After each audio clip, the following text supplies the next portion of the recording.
Dying Light has always been one of those zombie games that people look back on with fondness. The zombie genre is one that tends to feel samey, with many games centered around zombies constantly using the same tropes and looking worse as time goes on. But despite the first Dying Light game being released back in 2014 and being created by the same people who brought us one of the most forgettable zombie video games ever, Dying Light was almost unanimously praised for its satisfying combat and slick movement mechanics, whereas movement in other zombie games was made out of necessity, with little to no thought put behind it. Dying Light completely elevated this often cliched side of gameplay, allowing the player to parkour around the map like a ninja warrior, making it an integral tool to your survival. Whilst the story was pretty dull at times, Techland's second attempt at a zombie franchise was a huge success, as it sold well over 20 million copies as of 2022, cementing the game's status as one of the most important zombie games to ever be released. With the game sprouting this much success, fans began to wait eagerly for a sequel, and they would continue to wait eagerly for 8 years, until Dying Light 2 would finally be released, albeit not finished.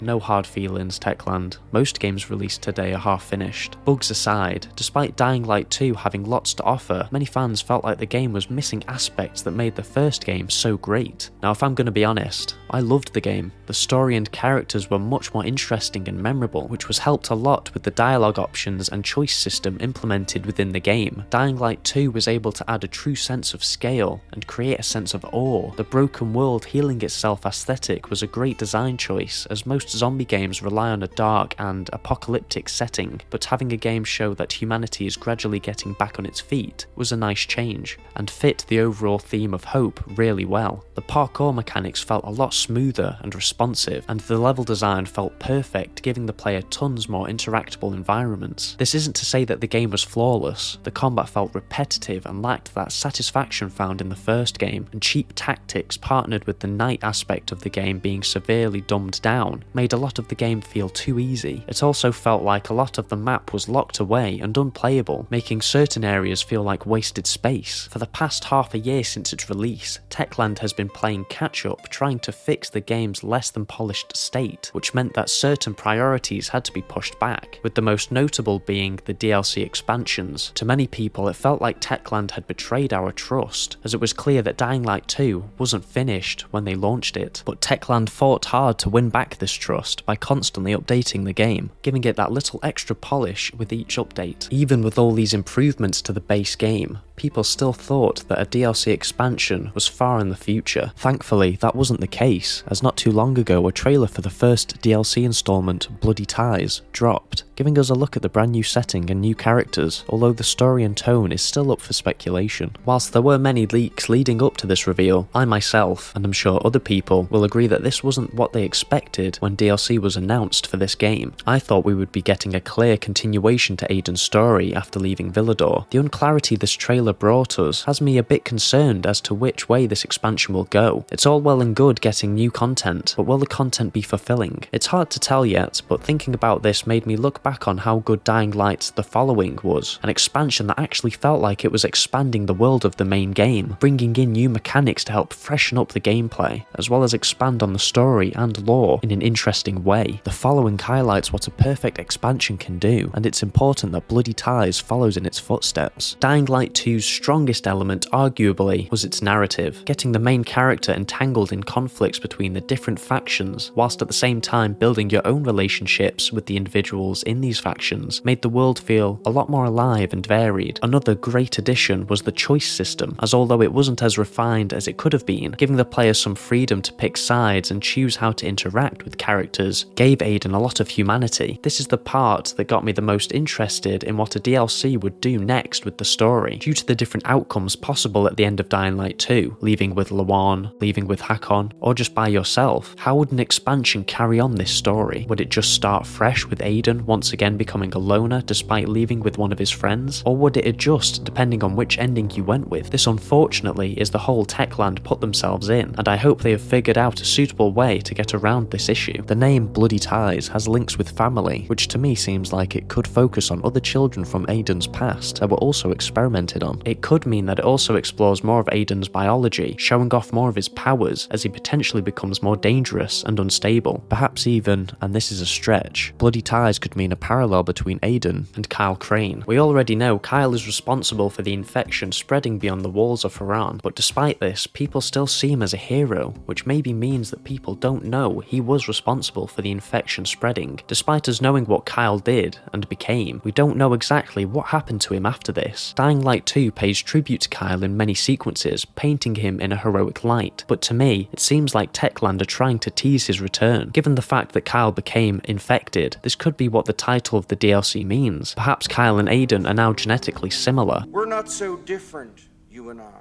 And seeing as how the DLC has you fight in some sort of arena deathmatch, maybe the final obstacle you face is Crane. What this DLC should focus on is being as impactful and important to the story as the following was. The following was able to successfully end one chapter of a story and open the next in a way that was intriguing and emotional, and whilst Bloody Ties is one of many other DLCs that will come to Dying Light 2, it should still aim to add something brand new to the world. The characters of Dying Light 2 were great, and hopefully time has been taken to flesh out the new ones we will be seeing in the expansion. As I mentioned, the choice system was a cool addition for the story, but it wasn't as refined or hard-hitting as it could have been. If Techland has brought the choice system back for the DLC, it needs to impact the story a lot more than just the ending. Decisions need to have weight behind them if players are to stay invested throughout the story, as opposed to just being concerned about the ending, which is going to be difficult considering we will be seeing mostly new characters that we have no emotional connection to. The mother and the whole idea of a smart zombie was such a great twist for the story, and I can't really see them trying it again with this one. Bloody Ties once again seems to be focusing on humanity, like the main story of Dying Light 2, which although not confirmed, is a bit disappointing, as fans were left underwhelmed by the presence of the infected. This DLC needs a strong antagonist if it wants to remotely come close to the quality of the following. Dying Light 2's gameplay was flawed in many aspects. Whilst the movement system was massively improved, allowing the player to tackle obstacles in a number of different ways and explore the playable area to its fullest, most can agree that the combat was underwhelming. Most of it stemmed from the fact that human enemies were the main enemies, and whilst they were fun for a time, the novelty wears off when you realise they use the same moves to attack you with, making them not much of a challenge. It also doesn't help the fact that they try to attack you one at a time. It feels like there's been no progression made from the first Dying Light game when it comes to the human enemies, as they were really easy and boring in that game too.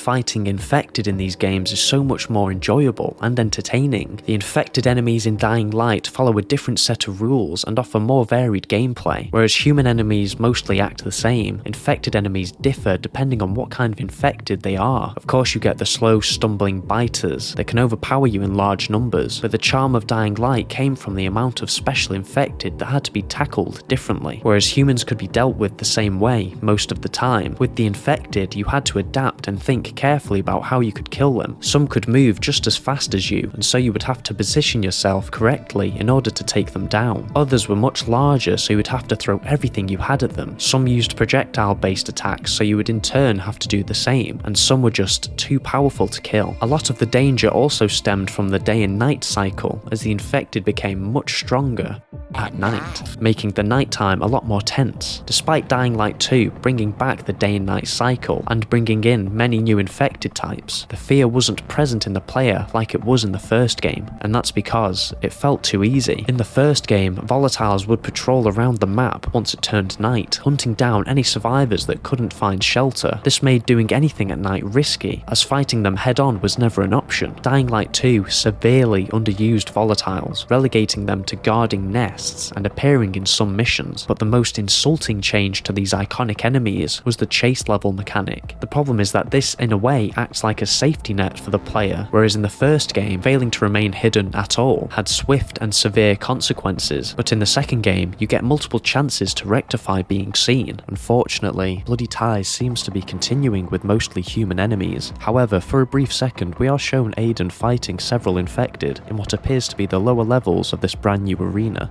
which gives me some hope that perhaps infected enemies will be made a little bit more challenging. A new location also means new infected could be added to the mix, but it also gives Techland an excuse to bring back old classics. From what little we have seen, it seems as though a large chunk of this DLC will be based in the arena, which leads me to believe that it will almost work like a gauntlet, fighting harder enemies as you progress. If this is the case, then I'm hoping they include a section where you have to fight waves of infected, gradually progressing in strength. In my opinion, this needs to be done, as it could give volatiles their bite back in the series, as well as bringing the infected back into the limelight. Bloody Ties needs to progress the gameplay in an interesting way. The following added so much to the gameplay, like giving the player access to buggies to traverse the map quickly, so Techland has to add something fresh to both surprise the player as well as make it make sense in the context of the actual DLC. Being a series based on progression and leveling up, it means side missions are a very important addition to the game, and even though it's obvious we will be getting side missions with minor characters in the DLC, there has to be something else that adds a fun dynamic to the game. Once again, Techland confirmed that Freaks of Nature will be making a return, and Spectacles, as they have labelled them, will act as side activities the player can choose to complete. Bloody Ties is a huge opportunity for Techland to show the fans that, like the following, they can create another hard-hitting expansion that adds so much to the universe and continues the story in a fulfilling way. It's a chance to show that Dying Light 2 can become as much of a classic as the first game, and prove to fans that the long wait for Dying Light 2 and its DLC was worth it.